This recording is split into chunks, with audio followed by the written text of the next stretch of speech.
Le courant pour une écologie humaine propose de prendre une pause et de se recentrer sur l'être humain. Pourquoi, me direz-vous ?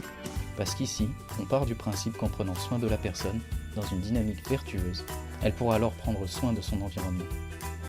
Ce qu'on valorise dans ce podcast, les personnes qui créent des chemins de sortie de l'époque moderne. Une vraie source d'inspiration. Alors, abonnez-vous. Bonjour à toutes et à tous, merci de nous avoir rejoints pour ce podcast un peu spécial qui fait écho à notre forum qui s'est tenu en avril 2024 à Marseille. Nous avons organisé un événement sur le thème de quelle écologie l'humanité a-t-elle besoin ? En l'organisant, nous avons découvert 4 initiatives que nous allons partager avec vous maintenant. À cette occasion, nous sommes partis à la rencontre de plusieurs associations de la cité phocéenne. C'est le cas de TCAP 21, fondé par des parents désireux de créer un projet professionnel pour leurs enfants atteints de handicap. Dominique Bérini et Sylvie Maire, partie prenante du projet dès son origine, racontent.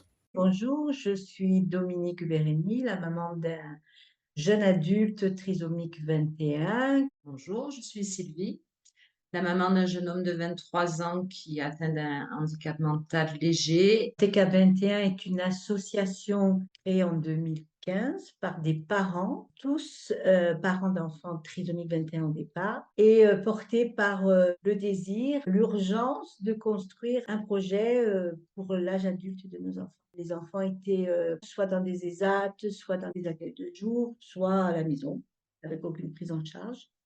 Et l'urgence est effectivement de construire un projet dans lequel ils pourraient vivre le plus normalement possible. Au départ, nous avons mis en place essentiellement des activités autour du sport, conscient qu'il fallait absolument continuer à les stimuler et ne pas les laisser oisifs sur des consoles de jeux ou des choses comme ça. Donc, la motivation au départ, c'était vraiment ça. Des activités sportives pour les faire se dépasser eux-mêmes. Et puis ensuite, il fallait absolument qu'on construise des activités professionnelles quand même.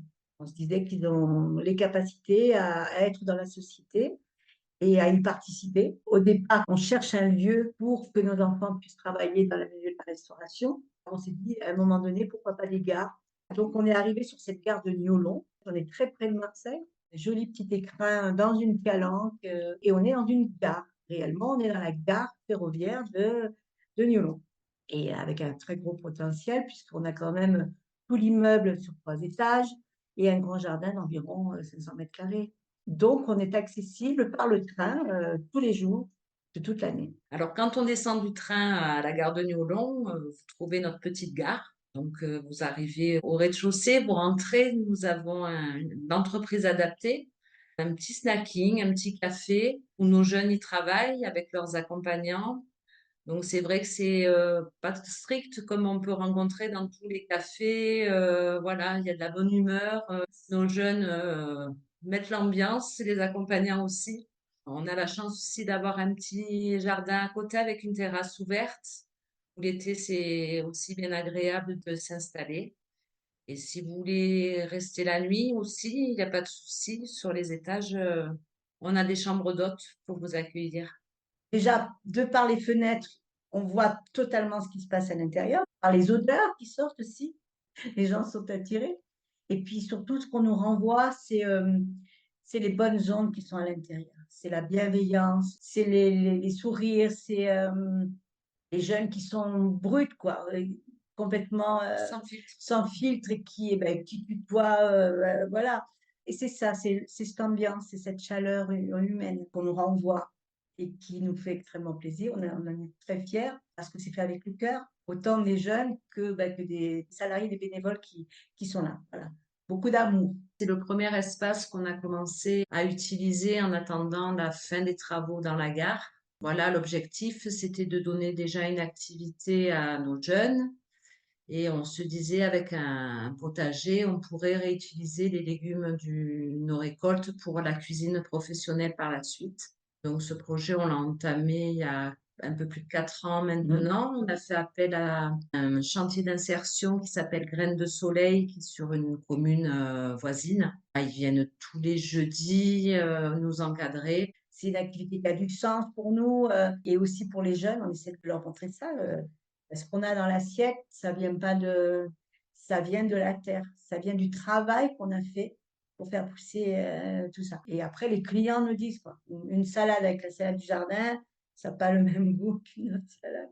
Donc oui, c'est notre fierté. Notre jardin en permaculture, il fait que 500 mètres carrés. Au départ, on y a mis beaucoup de diversité de légumes. Au jour d'aujourd'hui, on cible plutôt les légumes que le cuisinier transforme et met en valeur dans ses plats. Et évidemment qu'on n'est pas autosuffisant. On est obligé de s'approvisionner évidemment sur des producteurs locaux le plus possible parce qu'on est quand même dans une région où on a beaucoup de production maraîchère.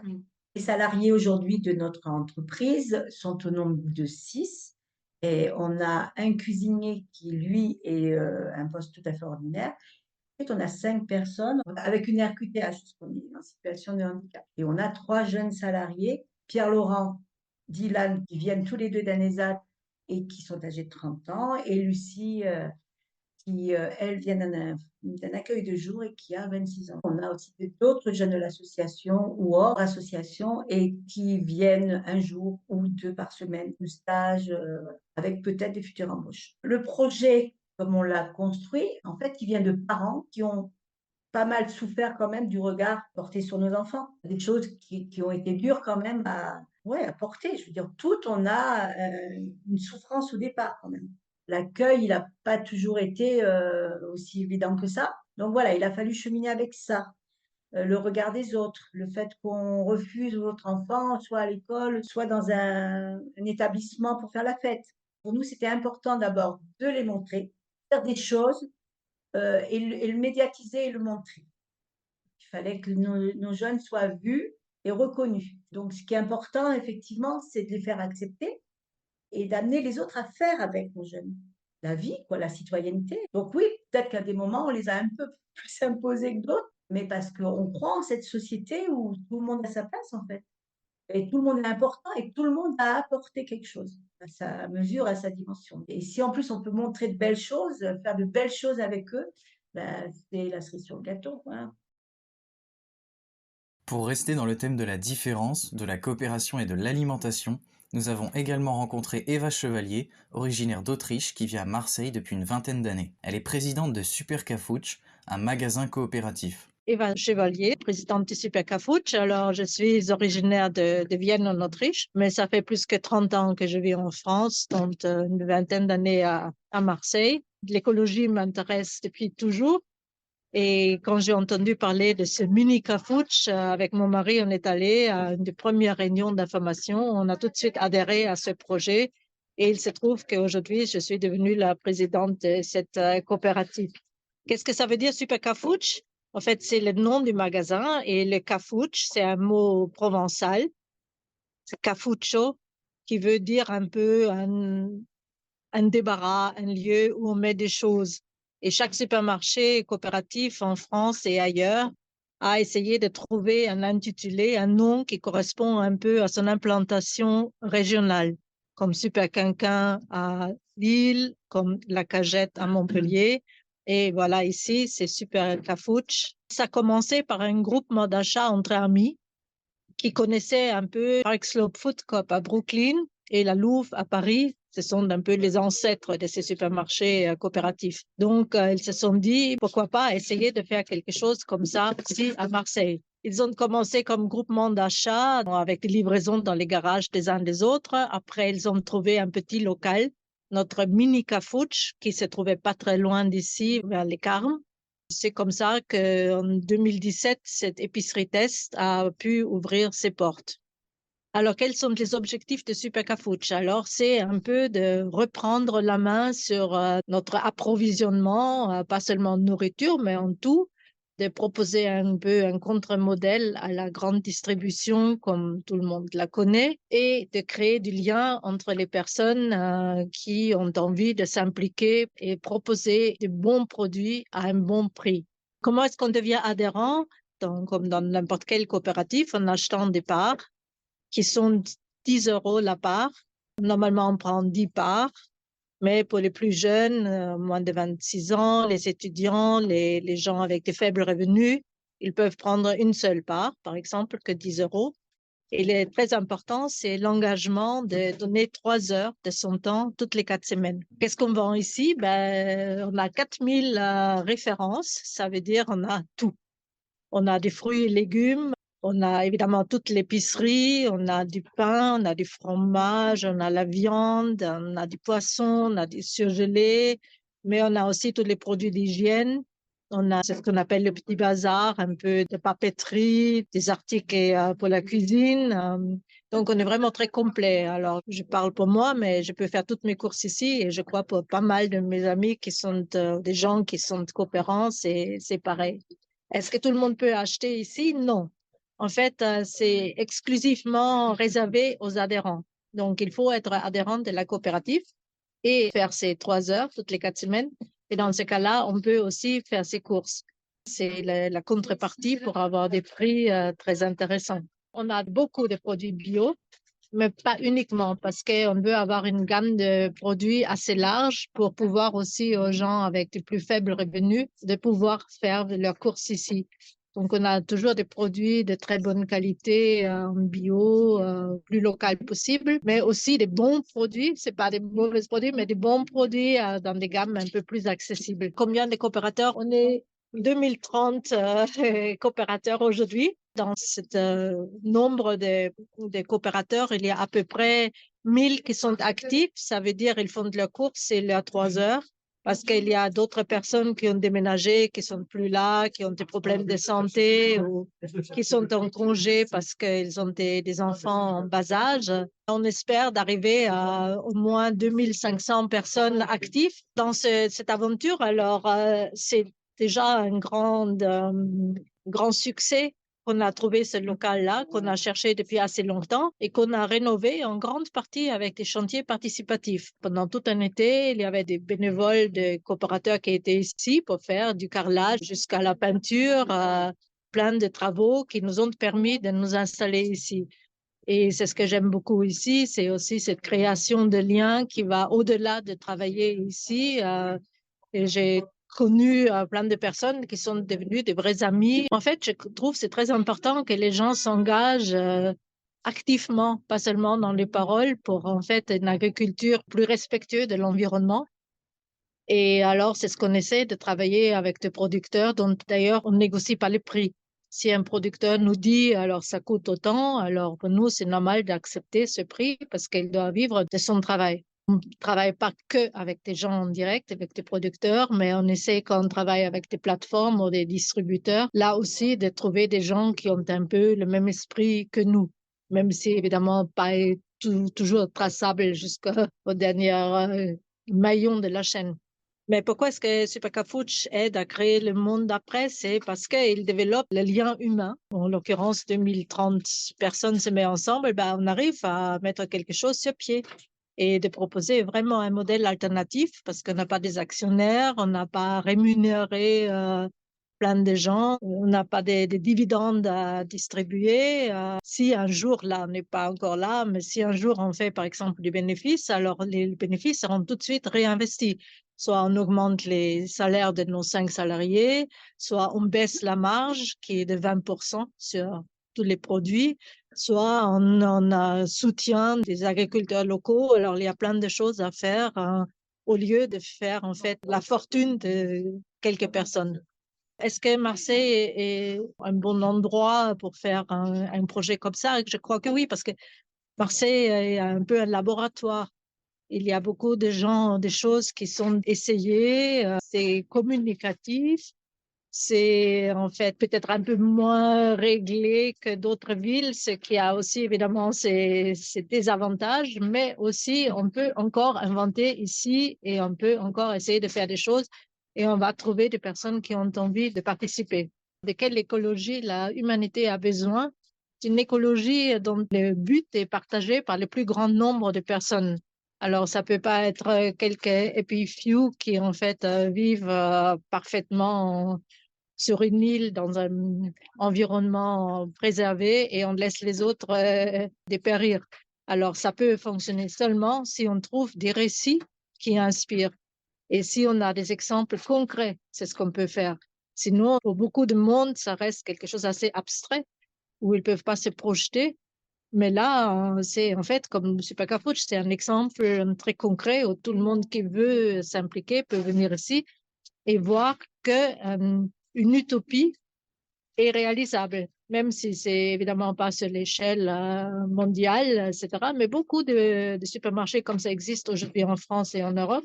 C'est un militantisme partagé, joyeux, amical, et ça, c'est très important aussi. Est-ce que j'ai un dernier mot à dire? Oui, n'hésitez pas, venez, regardez. Faites-vous votre image vous-même, parce que quand quelquefois les gens disent, mais ce sont des bobos entre eux, c'est pas du tout vrai.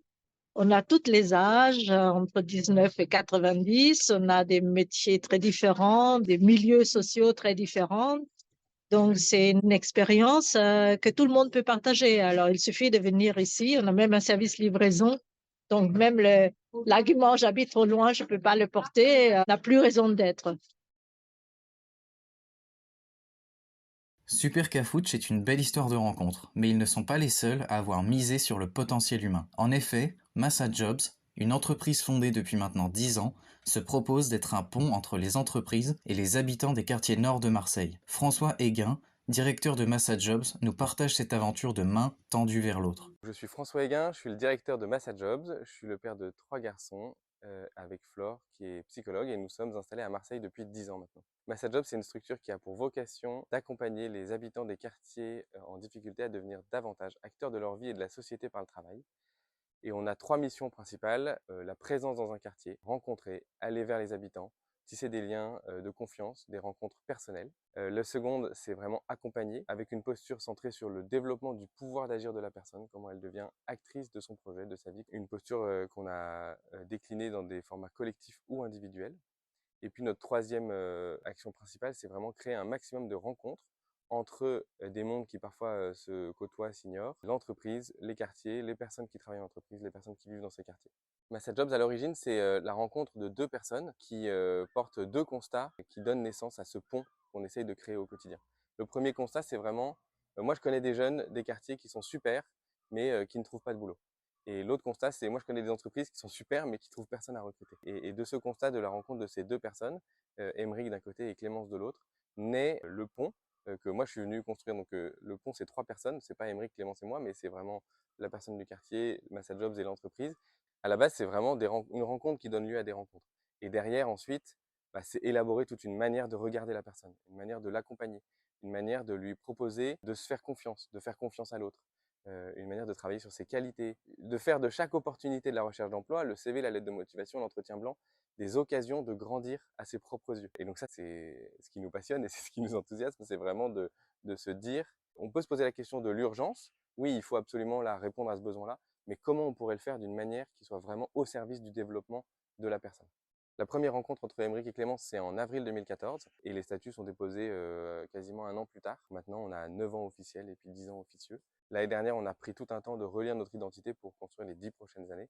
Donc on espère qu'on pourra continuer de servir ces personnes encore quelques temps. C'est quasiment 1500 histoires depuis une dizaine d'années. Mais je pense à l'histoire de cette maman qu'on rencontre en frappant aux portes. Sabia nous fait confiance pour venir à un séminaire de 2 jours qu'on appelle La vie en grand, qui est centré sur mieux me connaître pour mieux m'engager dans ma vie, quelle est ma grandeur, qu'est-ce qui m'empêche de l'avoir, quel est le rêve que je porte.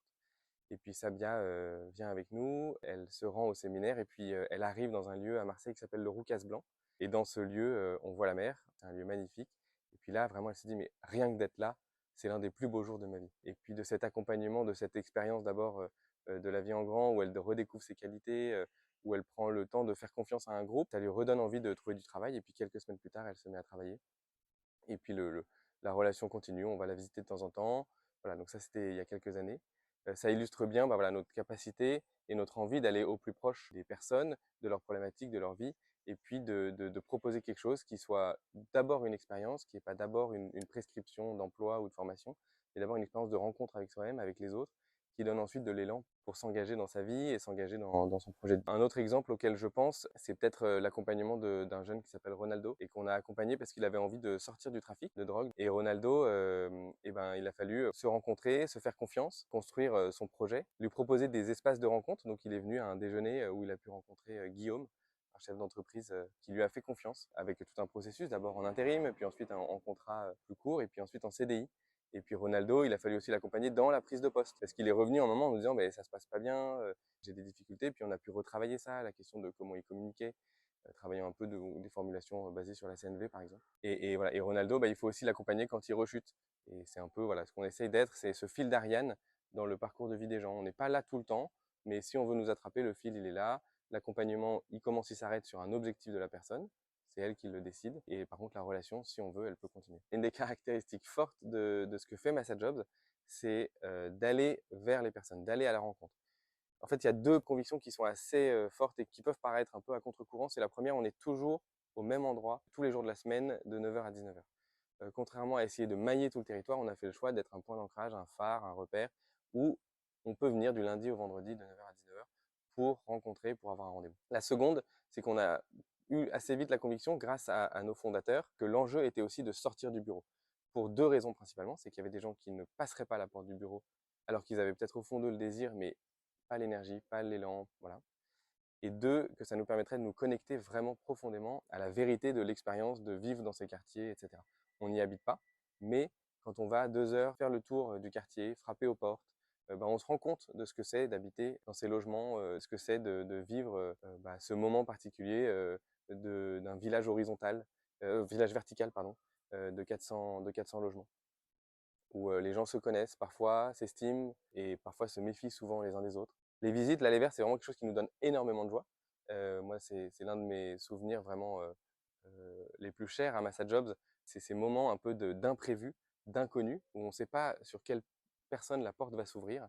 C'est peut-être 10%, 15% de notre temps, mais c'est quelque chose qui, pour moi, me donnait beaucoup d'énergie pour le reste de la journée et le reste de la semaine. MassaJobs fait face à un vrai paradoxe, c'est que notre raison d'être, c'est développer le pouvoir d'agir, c'est permettre aux personnes de devenir davantage actrices de leur vie. Et ça se mesure assez difficilement. Aujourd'hui, on a une vraie conviction que les personnes au contact de MassaJobs deviennent plus actrices de leur vie, développent leur pouvoir d'agir. On voit que cette autonomie s'incarne dans des réussites en formation et en emploi. Aujourd'hui, sur les personnes qu'on accompagne, on va dire sur 3-4 activités dans l'année, 60% trouvent un emploi ou une formation. Mais on sait aussi qu'on accompagne des gens qui vont être accompagnés pendant 3 ans et d'autres pendant 1 heure, et ça suffit.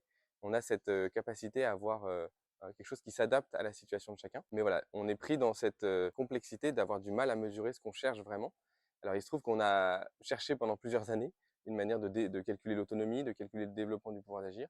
Aujourd'hui, on a développé un questionnaire à échelle qui fonctionne vraiment plutôt bien pour permettre de mesurer l'atteinte de l'objectif. Et la personne donc se positionne. Et ce qu'on observe, c'est que dans un entretien de MassaJobs, elle progresse d'un certain nombre de points, en moyenne 7. Et puis en dehors des entretiens, elle progresse aussi. Et ce qui nous passionne, ce qui nous intéresse vraiment, c'est de voir que cette progression, en fait, est de moins en moins dépendante de MassaJobs. L'indicateur ultime de réussite de MassaJobs serait de se rendre compte que 80% des personnes qui sont venues à MassaJobs ont finalement plus développé leur pouvoir d'agir en dehors des rendez-vous que pendant les rendez-vous. Mais bon, voilà, on n'est pas encore capable tout à fait de mesurer ça. MassaJobs en 2023, pour être très explicite, c'est 521 personnes avec qui on était en lien, c'est 330 personnes qui ont eu au moins 4 activités, et sur ces 330, c'est plus de 200 qui ont eu une réussite d'emploi et de formation.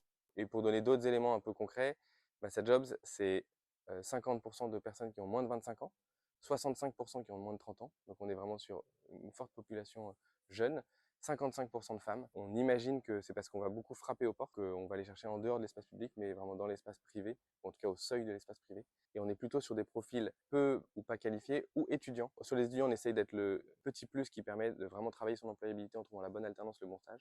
Et sur les autres profils, on est plutôt sur les jobs de première ligne qu'on appelait pendant le Covid, agent de sécurité, service à la personne, ménage, etc. MassaJobs se perçoit rarement comme écologique parce que on est vraiment dans le champ du social et de l'insertion, et de fait c'est souvent des mondes qu'on a tendance à paralléliser sans les opposer, mais vraiment voilà, soit dans le social, soit dans l'écologie.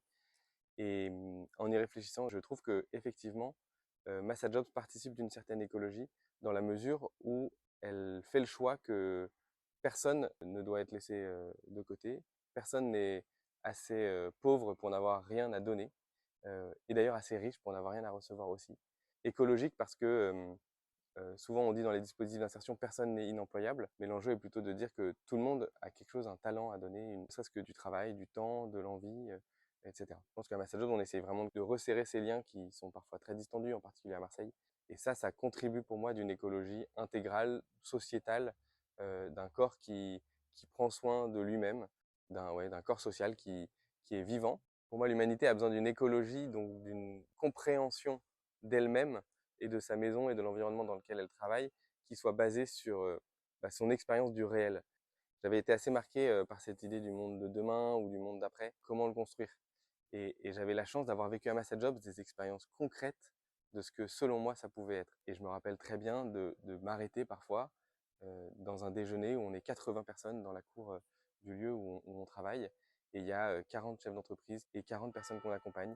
Et moi, je me dis, voilà, le monde de demain, ça ressemble à ces rencontres festives, conviviales, où on est simplement nous-mêmes, on vient pas avec une casquette de « je cherche du travail et il faudrait que tu m'en donnes » ou « je cherche un employé et ça serait bien que tu sois la bonne personne », mais vraiment quelque chose de la joie d'être là, de la joie de se rencontrer, de la joie de se laisser déplacer. Et donc pour moi, le monde de demain, c'est ça, c'est des espaces de gratuité, de rencontres, qui donnent naissance à des choses vraiment concrètes, parce que ces rencontres-là, elles donnent lieu à des vraies mises en relation.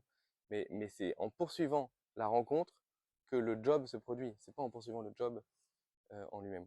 Et le monde d'après aussi, je pense que pour MassaJobs, c'est vraiment un monde où on fait confiance à la personne, où on la regarde comme une personne qui est capable d'agir sur ce qui est important pour elle, de mettre en œuvre de l'énergie, etc. Pour peu qu'on lui crée un espace où elle peut se déposer, un espace où elle peut se recevoir, un espace où elle peut parler, un espace où elle peut s'engager. Une conviction que je serais heureux de vous partager, c'est qu'à MassaJobs, j'ai eu la chance d'expérimenter, de prendre le temps de faire à plusieurs, de faire l'effort de se concerter avec d'autres associations ou à plusieurs salariés, et d'éprouver à quel point on construisait des choses qui étaient plus justes, plus solides, plus durables. Et c'est quelque chose que j'ai envie de vous partager et qu'on peut-être s'encourage les uns les autres à faire.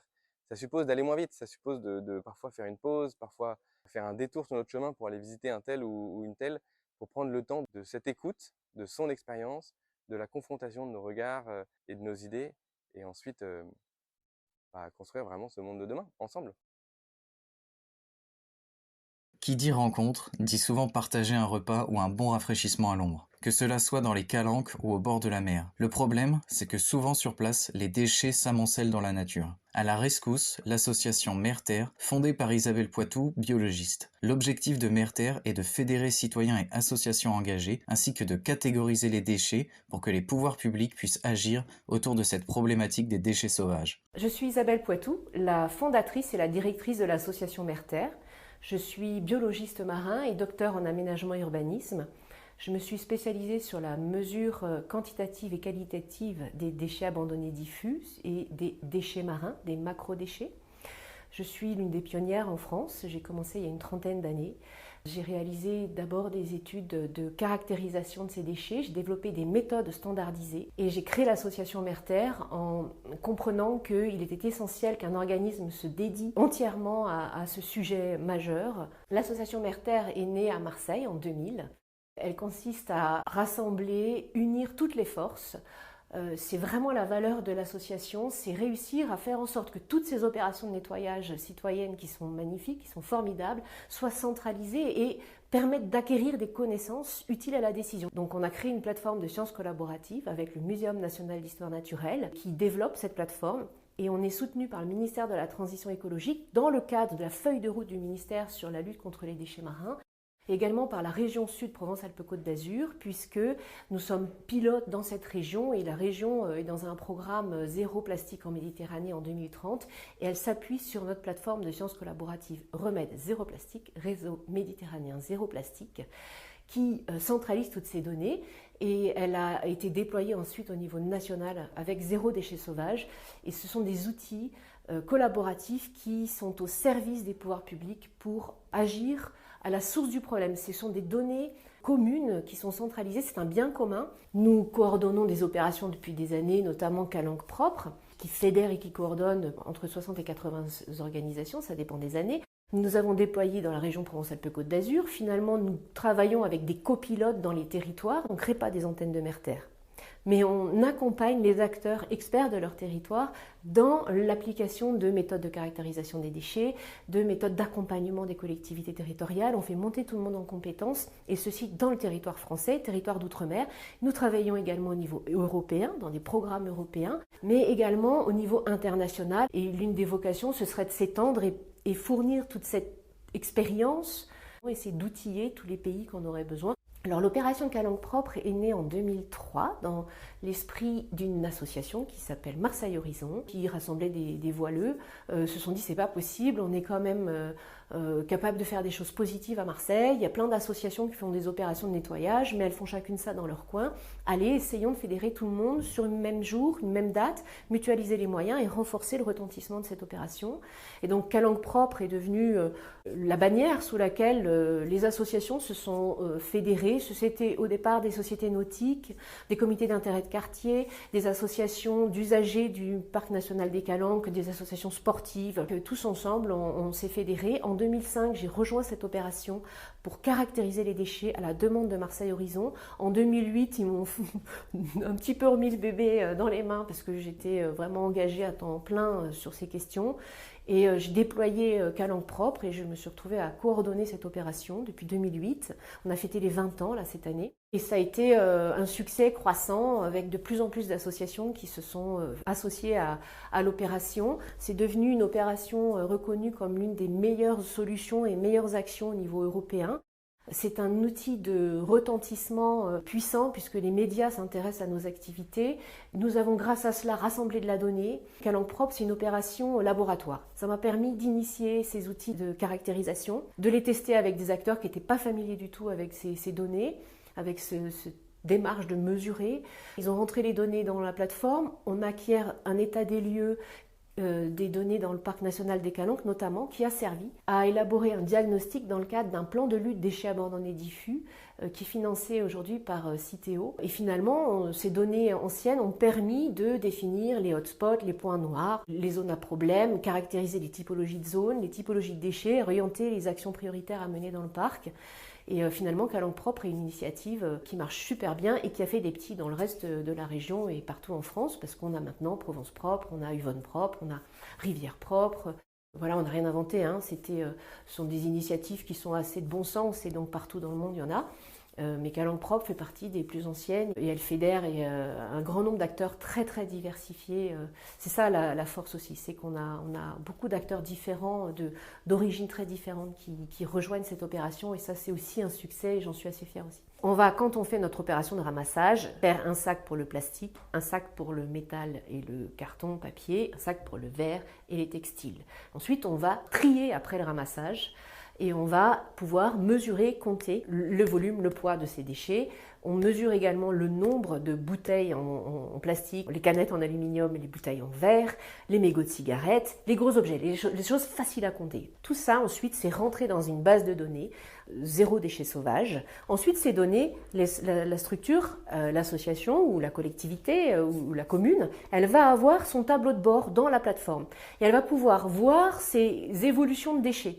Elle peut adopter une zone, revenir régulièrement avec cette même méthode scientifique et ils vont compter quel objet j'ai, quel déchet, des Capri-Sun, des Coca. Et ensuite, il y a des data visualisations, c'est-à-dire des graphiques, des courbes où on va voir l'évolution de ces déchets sur une même zone. Ça permet de cibler, tiens, j'ai plein d'emballages de friandises, je suis à côté d'un collège, peut-être je serais intelligent de faire une campagne de communication, de sensibilisation au sein du collège. Et ce sont les élèves eux-mêmes qui vont la faire, cette campagne.